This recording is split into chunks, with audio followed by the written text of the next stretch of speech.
Rancangan Santapan Jiwa My Quran Time ini dibawakan oleh MFDM Group of Companies, 3Q Equestrian dan Fraser Valley Kuala Kubu Baru.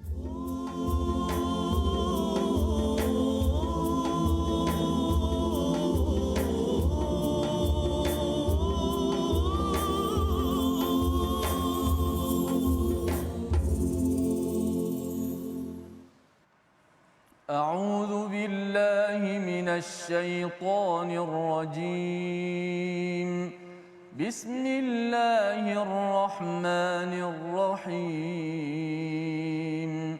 الحمد لله رب العالمين الرحمن الرحيم مالك يوم الدين إياك نعبد وإياك نستعين اهدنا الصراط المستقيم صراط الذين أنعمت عليهم غير المغضوب عليهم ولا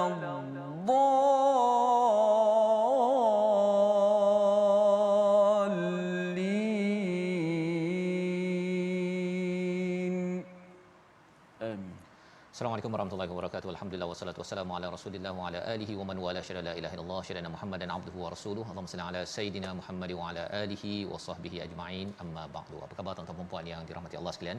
Kita bertemu dalam My Quran Time baca faham amal pada hari ulang kaji pada hari ini pada halaman 436 hingga 441 untuk sama-sama kita memaknai melihat permata-permata yang ada di dalam 6 halaman yang telah pun kita ikuti pada minggu lepas, dan pada hari ini kita bersama dengan tetamu undangan kita Al-Fadil Ustaz Syamsul Hakim. Apa khabar Ustaz?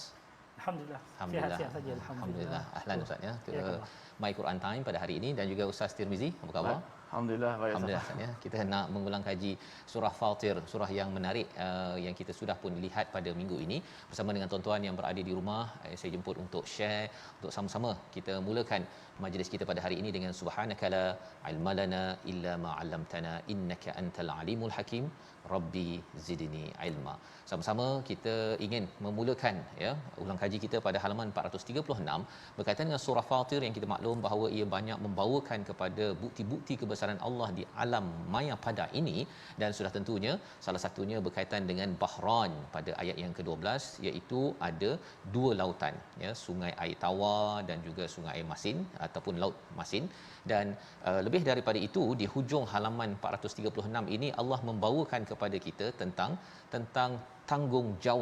tanggungjawab kita ya, apabila kita tahu bahawa setiap makhluk yang ada ini ada fungsi, ada manfaatnya, kita juga ada fungsi perlu menyebarkan manfaat.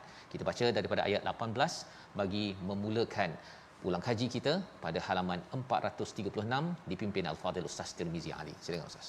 Alhamdulillah, sama-sama kita mulakan majlis kita dengan membaca ayat yang menjadi perbincangan kita, itu ayat 18 ya. Betul. Dahulu kita mengalu-alukan tetamu kita Fadil Ustaz Syamsul. Moga-moga terus kita mendapat kebaikan daripada ayat Allah Subhanahu wa taala. A'udzubillahi minasyaitonir rajim.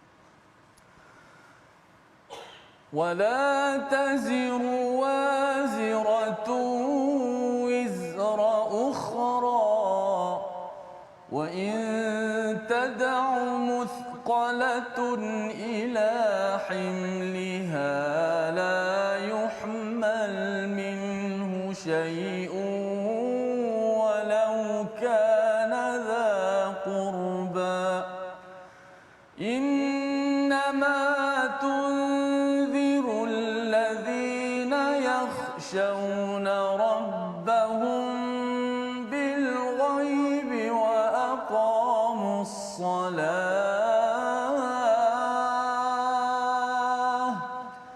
ومن تزكى فإنما يتزكى لنفسه وإلى الله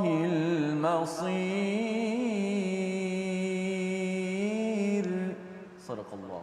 Surah Al-Azim ayat 18 daripada surah Fatir, dan orang-orang yang berdosa tidak akan memikul dosa orang lain, dan jika seorang dibebani dosa yang berat mahukan untuk memikul bebannya, maka tidak dapat dipikul pun sedikit pun, meskipun yang dipanggilnya itu adalah kaum kerabat. Sesungguhnya yang dapat engkau beri peringatan hanyalah orang yang takut kepada Tuhannya walaupun mereka tidak melihatnya, dan mereka yang melaksanakan solat, dan barang siapa yang menyucikan dirinya, sesungguhnya dia menyucikan diri untuk kebaikan dirinya, dan kepada Allah lah tempat kembali. Ayat yang panjang yang kita lihat bahawa sebenarnya peringatan itu memberi kesan kepada dua orang ataupun kepada orang yang mempunyai sifat yang dinyatakan di sini, iaitu takut kepada Tuhan ketika walaupun tidak nampak, dan juga mendirikan solat. Tetapi di dalam surah Yasin yang kita juga sudah lihat bahawa dalam ayat yang ke-11 tanzir ataupun nadhir itu memberi kesan kepada orang yang takut pada Ar-Rahman, dan juga kepada mereka yang ingin ikut kepada Az-Zikr. Kita ingin bersama dengan Al-Fadhil Ustaz Syamsul untuk menjelaskan perkara ini, Ustaz, ya. Dua ayat yang lebih kurang sama, sebelah-sebelah. Bila saya baca surah Yasin, kita dah biasa dah dengar ya tentang orang yang ikut pada zikir, ya.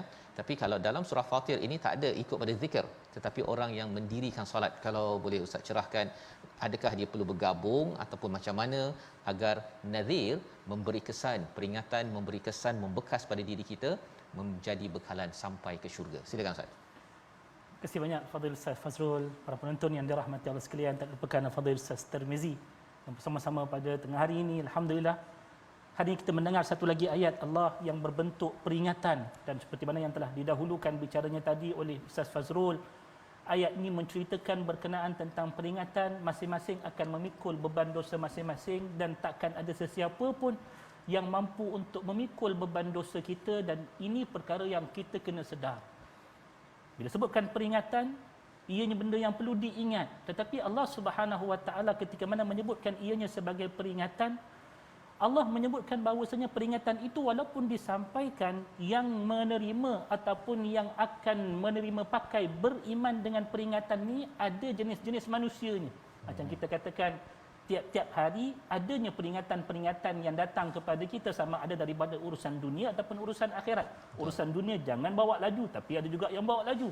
Maksudnya ada yang ambil ingat dan ada yang tak ambil ingat.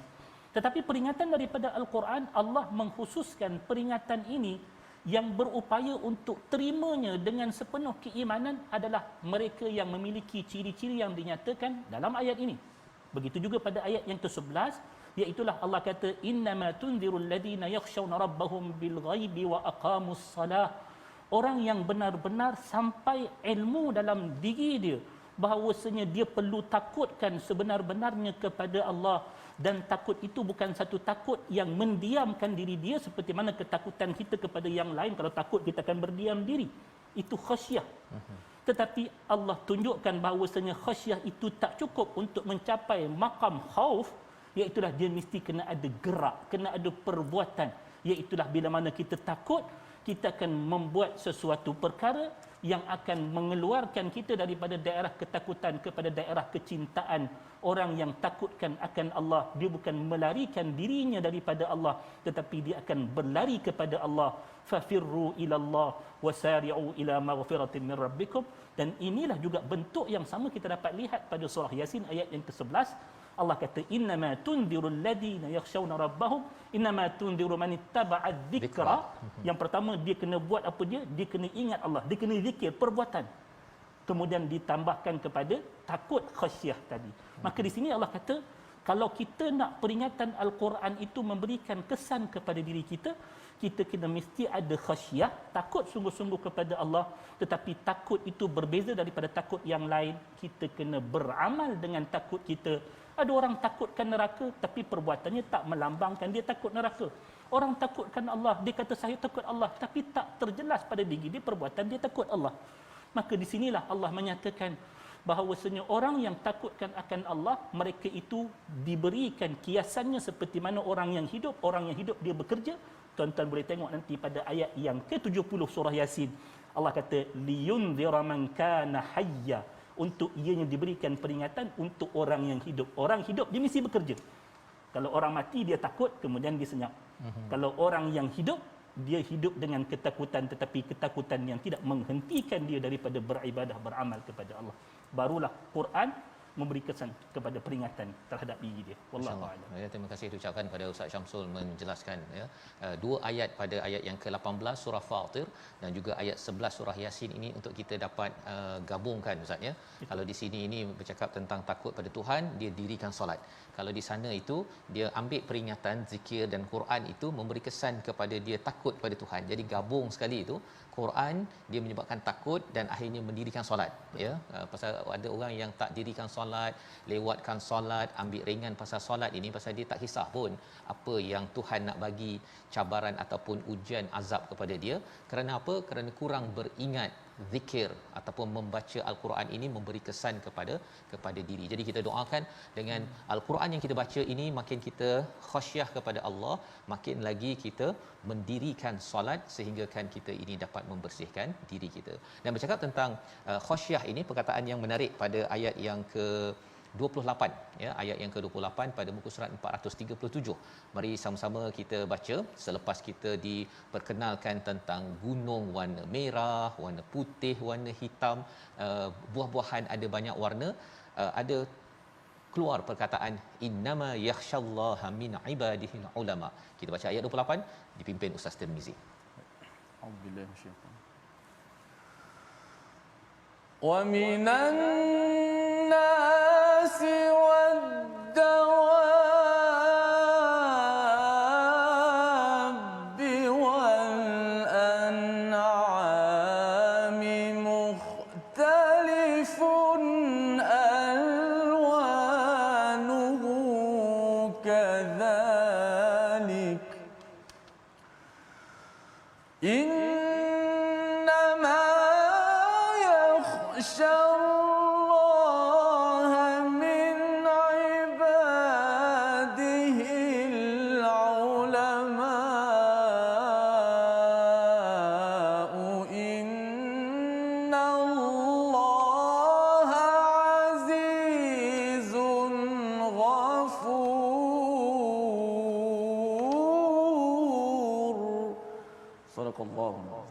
Surah Al-Azim. Itulah bacaan daripada ayat yang ke 28 sebentar tadi. Menarik perkataan di sini ya, maksud ayat 28 ini, dan demikian di antara manusia makhluk bergerak yang bernyawa dan haiwan ternakan yang bermacam-macam warna, bukan sekadar gunung pelbagai warna buah-buahan tetapi manusia. Dan di antara hamba-hamba Allah yang takut kepadanya hanyalah para ulama. Sesungguhnya Allah Maha Perkasa lagi Maha Pengampun. Jadi cerita pasal manusia pelbagai warna Ustaz ya, selepas cerita pasal buah-buah pelbagai warna tersebut, Allah bawakan ayat yang selalu famous lah ni, innama yakhshallaha min ibadihi ulama. Kalau Ustaz boleh ceritakan ini ulama yang macam mana ya, dan apa kaitan, mengapa selepas cakap pasal ayat-ayat sains timbul pula istilah ini, dan penggunaan perkataan yahsha, kalau yang tadi itu yahshauna ya, dan kalau katakan dalam surah Yasin itu khasyia. Dia macam sama ke tak sama perkataan ini?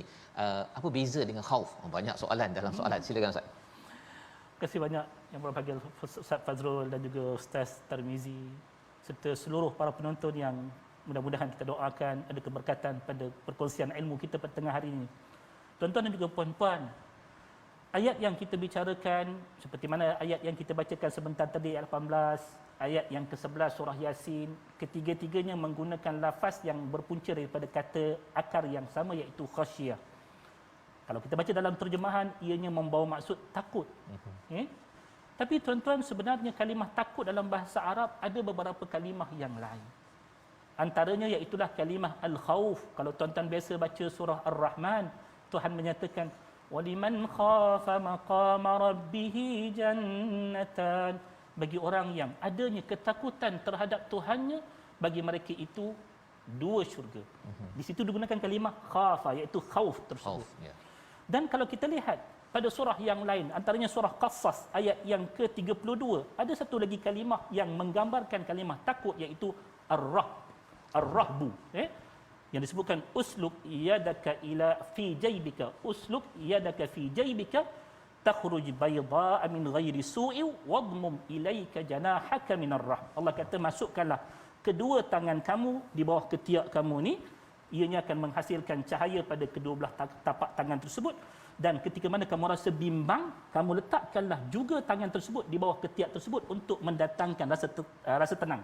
So di situ kalimah ar-rahb juga takut sebenarnya. Cuma apa beza di antara kalimah al-khauf, al-khasyah dan juga ar-rahbu? Asal bagi ketakutan yang berkaitan dengan takwa kepada Allah. Kalau orang tanya apa maksud takwa, antara takrifan yang popular, al-khaufu minal jalil, takut dengan Allah Subhanahu wa taala.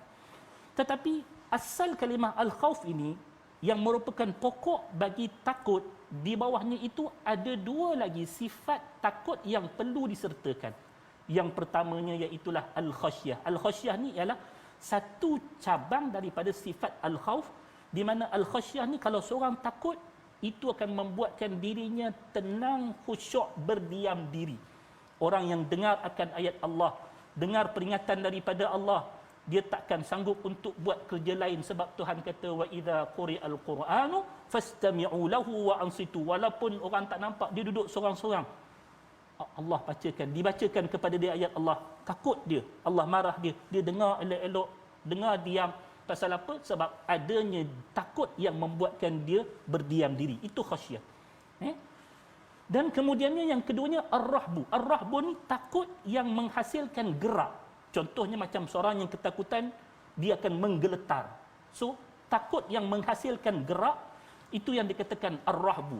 Lalu kedua-duanya al-khasyah dan juga ar-rahbu yang berada di bawah al-khauf, inilah yang menghasilkan takwa yang sebenar.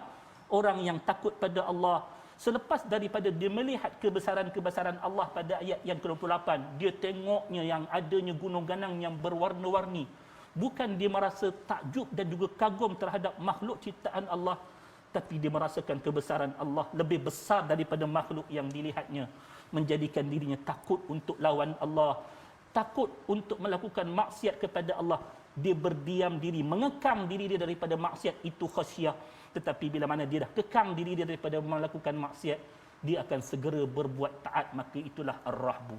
Di situlah jalinan maksud al-khauf, perbezaan di antara al-khauf, al-khasyah yang merupakan satu daripada konten al-khauf, dan juga ar-rahbu yang melengkapkan sifat khauf. Bila mana orang beriman adanya ciri-ciri ini, seperti mana yang Allah sebutkan kepada para ulama. Kenapa mereka dikatakan orang yang paling takut kepada Allah?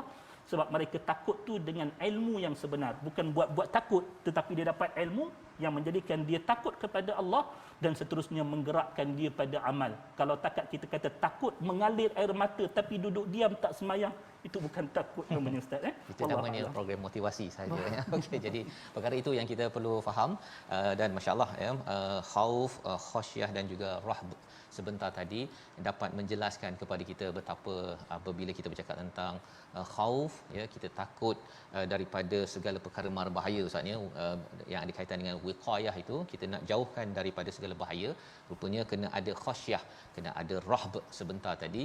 Asasnya ilmu, dan ilmu itu yang menggerakkan, bukannya ilmu yang sekadar rasa dalam hati saja, mengalir air mata Ustaz cakap tadi tu kan ya, tapi lepas tu besoknya dia pergi tengking lagi cikgu, mak dia tak nak pergi sekolah, rupa dia baru pergi program untuk mengalirkan air mata ya, bukan program yang menimbulkan khasyah dalam diri.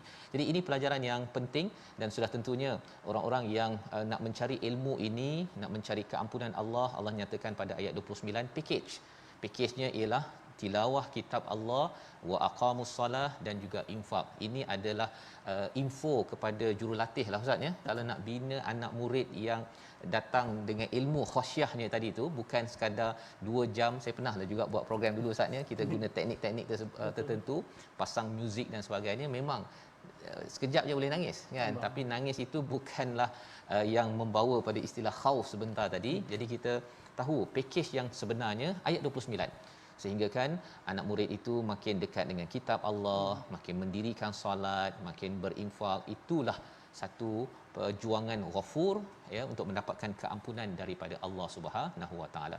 Jadi bercakap tentang berinteraksi dengan Quran ini, ada 3 respon daripada masyarakat ataupun daripada kalangan manusia. Ini yang kita akan baca pada ayat 32.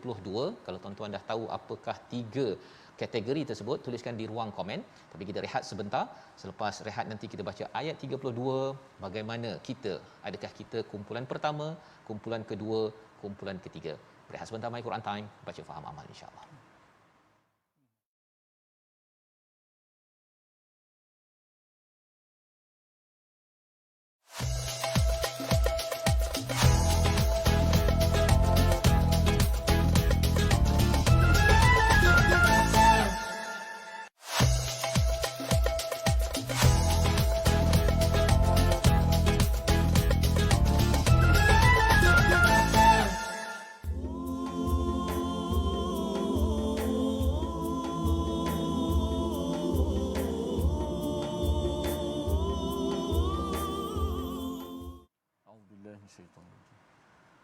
بسم الله الرحمن الرحيم ثم أورثنا الكتاب الذين اصطفينا من عبادنا فمنهم ظالم لنفسه ومنهم مقتصد ومنهم سابق بالخيرات بإذن الله ذلك هو الفضل الكبير صدق الله. Surah Al-Azim, kita kembali dalam My Quran Time baca faham amal. Kita ulang kaji pada halaman 436 hingga 441. Kita sudah pun berada pada juz yang ke-22 dan sudah pastinya kita ingin melihat kepada bagaimana interaksi dengan Al-Quran yang dirakamkan oleh Allah Subhanahu Wa Taala. Ada 3 kategori. Pada ayat 32 maksudnya kemudian kitab ini kami wariskan kepada orang-orang yang kami pilih di antara hamba-hamba kami. Lalu ada di antara mereka yang menzalimi diri sendiri, pertengahan dan yang lebih dahulu berbuat kebaikan dengan izin Allah. Dan demikian itu adalah kurniaan yang besar. Kita ingin memahami 3 kategori ini apa maksudnya dan nak cermin kepada diri saya tuan-tuan sekalian, bagaimana kita dah 22 juzuk ni.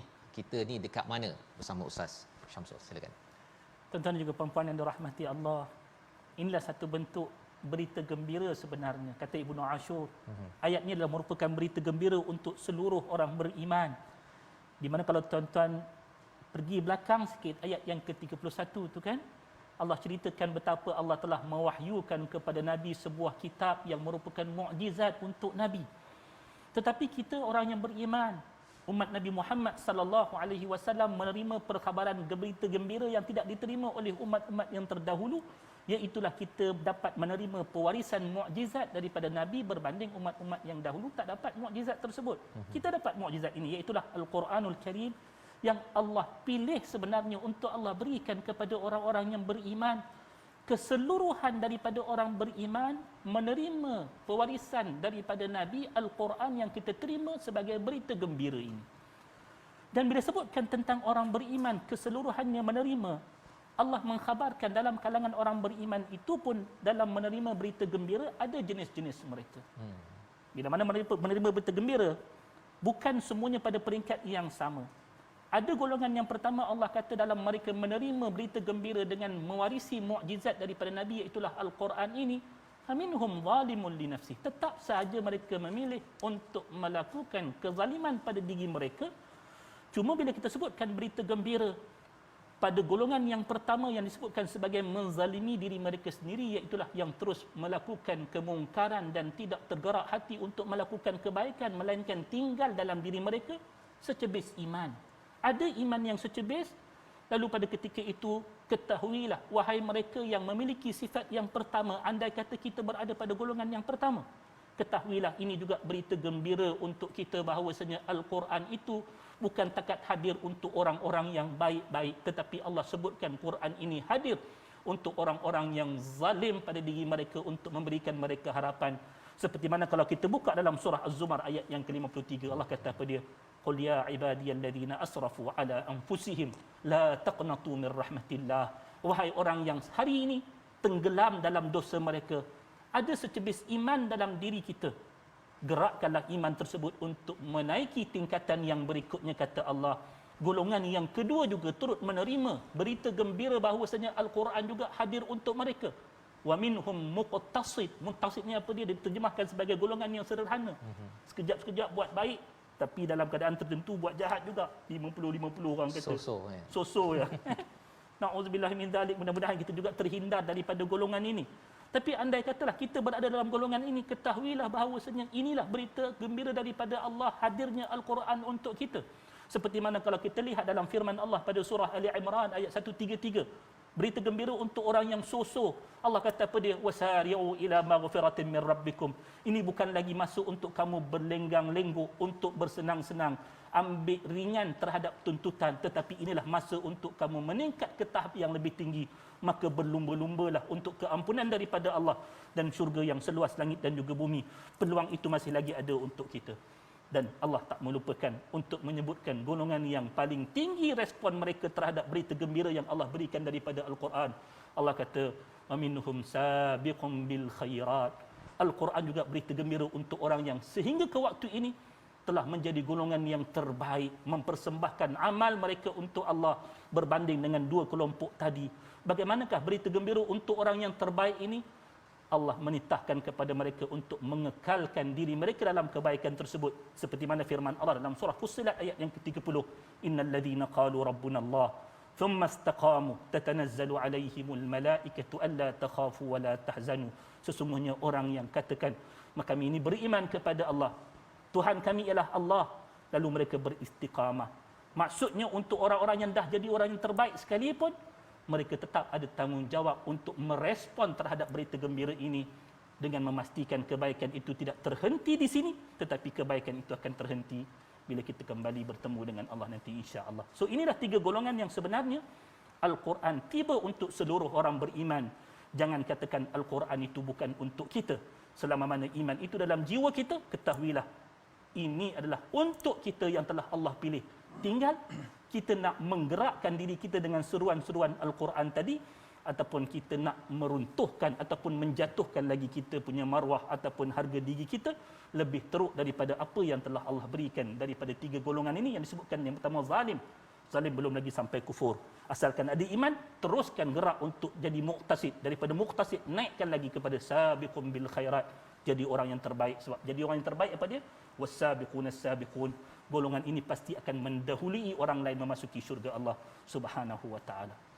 InsyaAllah, terima kasih ucapkan pada Ustaz Syamsul menjelaskan ayat 32 ini sebagai satu motivasi kepada kita, ya, yang diwarisi ataupun diwariskan dengan Alkitab. Dan kalau kita dapat harta waris lah Ustaz, ya, sebenarnya ada orang yang kata alah okeylah, kan, ada yang linggang kangkung dia untuk mesyuarat dan pembahagian, tapi ada yang dus terus, ya, pecut untuk mendapatkan harta waris tersebut, tapi dah ada harta dah, kan, dah potensi untuk terus mendapat fadlul kabir. Kalau Al-Quran ini sebagai kurniaan yang besar, kita ambil langkah-langkahnya, ya, langkah-langkahnya, dan kita doakan kalau katakan kita berada di kumpulan yang nombor 1 tadi itu, zalimul li nafsih itu, kita upgrade, ya, kita naik tarafkan, kerana ini adalah untuk semua lah Ustaz, ya, untuk semua. Peluang ini bukannya hanya bagi orang yang dah memang apa istilahnya dah baik, kan, ini sesuai lah, dah kayangan dia punya amalannya, ini Quran untuk mereka, untuk saya ni jauh sangat. Itu bukan pendapat daripada ataupun mesej daripada ayat 32, tetapi ia adalah motivasi untuk kita. Jadi dengan semangat itulah Allah memberitahu kepada kita pelbagai ganjaran yang berada di syurga, ya. Daripada dunia ini macam-macam Allah dah jadikan cantik dengan gunung, dengan buah apa sebagainya, maka itu preview untuk kita dapat yang forever, yang kekal di akhirat nanti, pada ayat ataupun pada muka surat 438. Dan kita menyambung seterusnya bila pergi pada muka surat 439, Allah mengingatkan kita dengan satu perkara, ya, satu dengan tabsyir sebentar tadi dengan kabar gembira, tapi ada nadhir ayat 39. Kita baca bersama Ustaz Tirmizi. Silakan. A'udzubillahi minasyaitonir rajim. Huwallazi ja'alakum khalaifa fil ardh faman kafara fa'alayhi kufr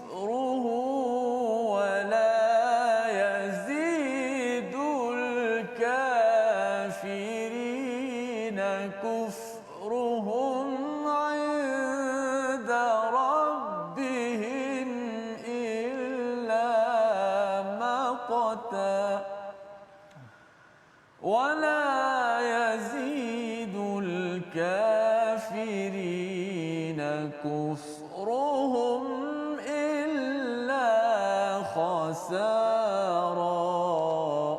صدق الله العظيم. Dialah yang menjadikan kamu sebagai khalifah di bumi. Barang siapa kafir, maka kekafirannya akan menimpa dirinya sendiri. Dan kekafiran orang-orang kafir itu hanya akan menambah kemurkaan di sisi Tuhan, dan kekafiran orang kafir itu hanya akan menambah kerugian mereka belaka. Ini adalah kesinambungan daripada beberapa ayat sebelumnya. Bila bercakap tentang syurga, kemudian diceritakan orang yang di neraka, Ustaz ya. Dia kata kalau boleh kami nak dikembalikan balik, nak buat amal soleh.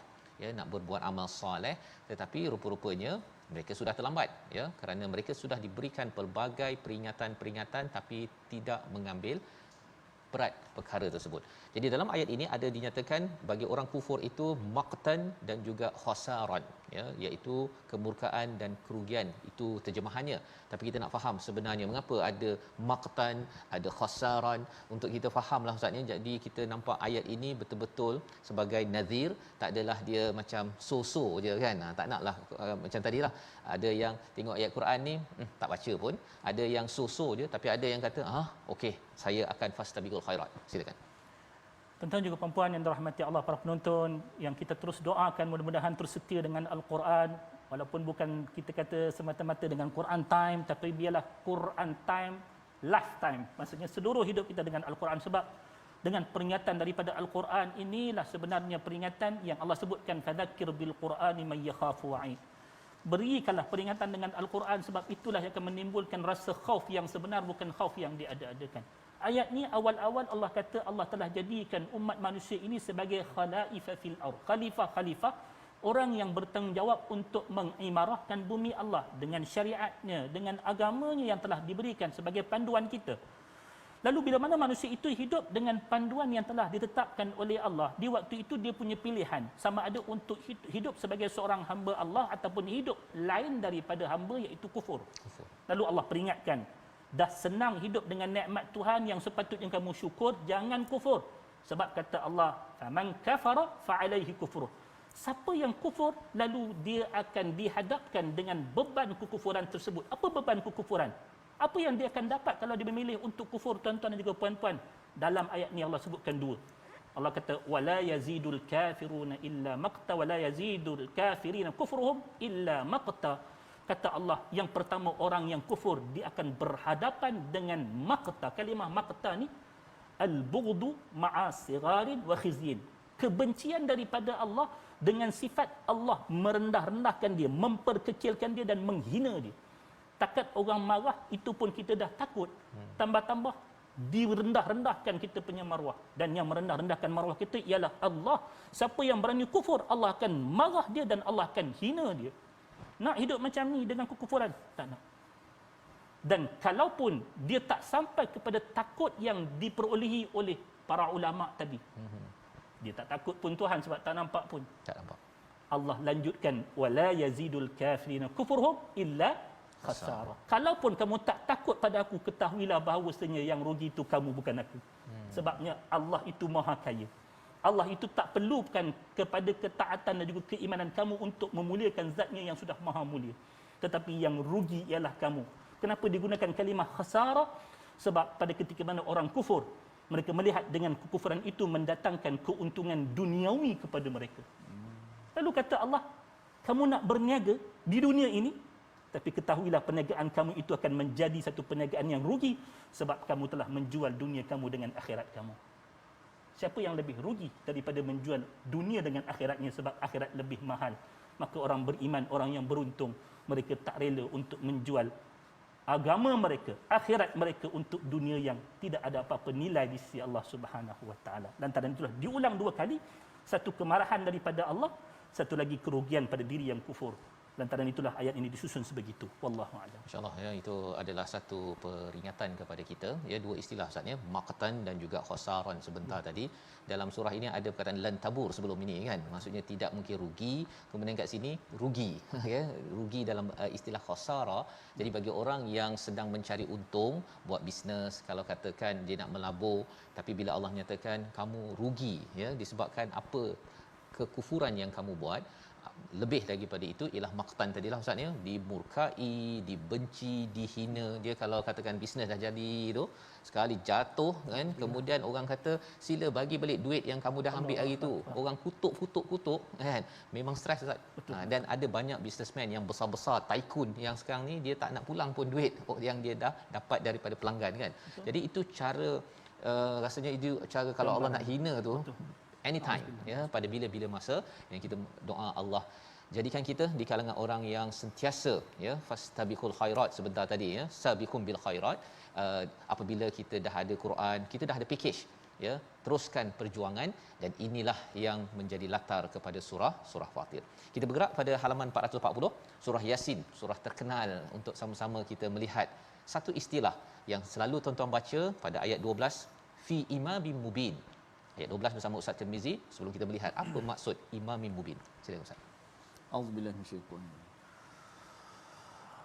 Inna nahnu nuhyil mauta wa naktubu ma qaddamu wa atharahum wa kulla shay'in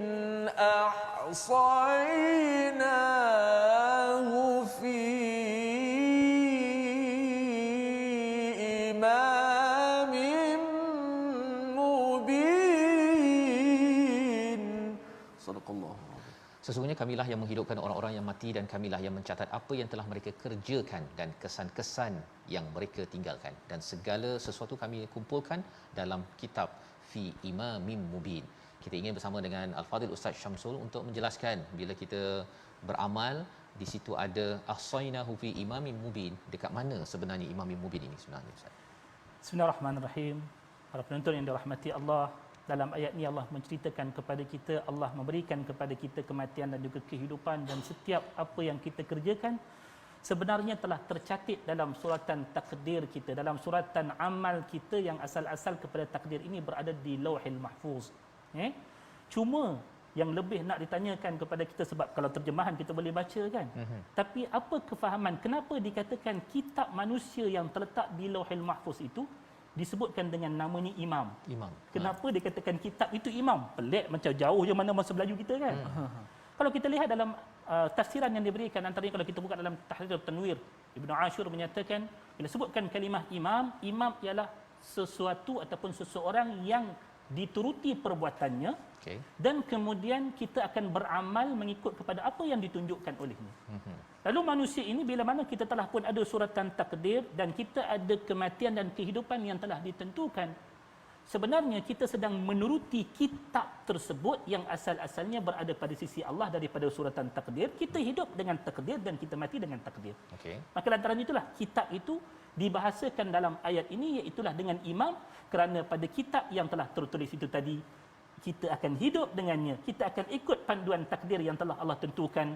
Bila mana para sahabat radhiyallahu taala alaihim bertanya kepada Nabi sallallahu alaihi wasallam berkenaan tentang takdir, Nabi kata kepada dia, i'mal fa kullun muyassar lima khuliqalah. Kamu beramal dia kerja kamu, sebab manusia itu akan dipermudahkan atas apa yang telah ditakdirkan bagi diri dia. Bukan tanggungjawab kita untuk bertanya apa yang telah tertulis dalam suratan takdir kita, tetapi beramallah, buatlah kebaikan-kebaikan, jangan bimbang akan apa-apa, sebab kalaulah itu bertepatan dengan takdir kita, insya-Allah pasti pekerjaan amal yang kita buat nanti akan dipermudahkan oleh Allah. Maka lantaran itulah dibahasakan kitab suratan kehidupan kita, takdir kita itu dengan imam pada ayat ini. Wallahu a'lam. Masya-Allah, itu adalah penerangan tentang bagaimana yang selalu kita baca imamin mubin ini yang kita ikut. Tapi kalau kita ikut tu kita beramal dengan amal yang formula baik, maka kita akan menujulah kepada kebaikan Ustaz ya. Tapi kalau katakan kita ambil formula yang tak baik kan, yang juga telah ditulis di Lauh Mahfuz, sebenarnya kita pun menuju ke laut lah ya, menuju kepada tempat yang bahaya. Jadi di sini sebenarnya kita kena cari ilmu yang baik ya, untuk kita dapat formula yang terbaik, dan sudah tentunya Ustaz ya, dia ada kaitan dengan kitab yang diturunkan, wal Quranil Hakim, membawa kita di hujung ini untuk kita sama-sama berdoa pada Allah Subhanahu taala agar Allah pimpin kita teruskan, agar kita ini committed seperti mana para rasul ala siratim mustaqim, Dan di hujung ini kita berdoa bersama Al-Fadil Ustaz Syamsul. Silakan Ustaz. Bismillahirrahmanirrahim. Alhamdulillahi rabbil alamin. Wassalatu wassalamu ala asyrafil anbiya'i wal mursalin. Sayyidina Muhammad wa ala alihi wa sahbihi ajma'in. Allahumma inna abiduk banu abidik banu ima'ik nawasina biyadik madin fina hukmuk عدل فينا قضاؤك نسألك اللهم من كل اسم هو لك سميت به نفسك أو أنزلته في كتابك أو علمته أحدا من خلقك أو استأثرت به في علم الغيب عندك أن تجعل القرآن العظيم ربيع قلوبنا ونور صدورنا وجلاء أحزاننا وذهاب همومنا وغمومنا اللهم ذكرنا منه ما نسينا وعلمنا منه ما جهلنا وارزقنا تلاوته آناء الليل وأطراف النهار واجعله لنا حجة يا رب العالمين ربنا آتنا في الدنيا حسنة وفي الآخرة حسنة وقنا عذاب النار وصلى الله على سيدنا محمد وعلى آله وصحبه وسلم والحمد لله رب العالمين. Amin ya rabbal alamin. Terima kasih diucapkan pada Fadil Ustaz Syamsul memimpin bacaan doa dan berkongsi Ustaz permata-permata daripada surah Fatir dan permulaan kepada surah Yasin. Moga-moga Allah terus hidupkan qalbul Quran dalam hati kita, dalam masyarakat kita, dan inilah yang kita ingin gerakkan dalam tabung gerakan Al-Quran, di mana dengan sumbangan tuan-tuan, sumbangan ini sudah pastinya akan memberi manfaat. Kita nak menggerakkan masyarakat. Kalau surah Yasin itu qalbul Quran dengan dakwah, maka dengan sumbangan tuan-tuanlah dakwah Al-Quran ini akan terus bersemi dan terus mekar di Malaysia dan juga di seluruh dunia. Kita bertemu lagi dalam ulangan pada malam ini dan juga pagi esok, dan terus kita akan menyambung beberapa lagi halaman seterusnya daripada surah Yasin dan surah-surah yang menarik dalam My Quran Time, baca faham amal, insya-Allah. Alhamdulillah. Insya-Allah. Barakallahu fikum.